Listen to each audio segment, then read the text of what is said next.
Hi friends, welcome back to our channel PSR. Good morning friends.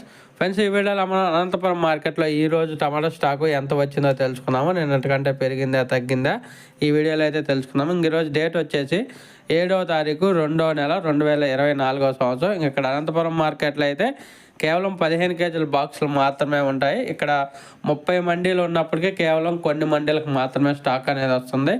ఈరోజు overall stock చూసుకుంటే నిన్నటి మీద ఈరోజు ఒక 3000 బాక్సులు అయితే తగ్గింది అనంతపురం మార్కెట్కి అయితే స్టాకు. ఈరోజు స్టాకు టోటల్ స్టాక్ వచ్చేసి 48,000 బాక్సులు మాత్రమే వచ్చాయి. 48,000 బాక్స్ మాత్రమే వచ్చింది అనంతపురం మార్కెట్కి. చూడాలి మరి ఈరోజు స్టాక్ అనేది కొంచెం తగ్గింది కాబట్టి రేట్లో ఏమైనా వేరియేషన్ అయిద్దా, లేకపోతే నిన్నట్లాగే టాప్ ధర అంతే ఉంటుందా నెక్స్ట్ వీడియోలో అయితే తెలియజేస్తాను. ప్రస్తుతానికి ఇదైతే మాత్రం ఓన్లీ స్టాక్ ఇన్ఫర్మేషన్ మాత్రమే అనంతపురం మార్కెట్ది. ఒక ఫ్రెండ్స్ వీడియో వస్తే లైక్ చేయండి, షేర్ చేయండి, కామెంట్ పెట్టండి, సబ్స్క్రైబ్ చేయండి.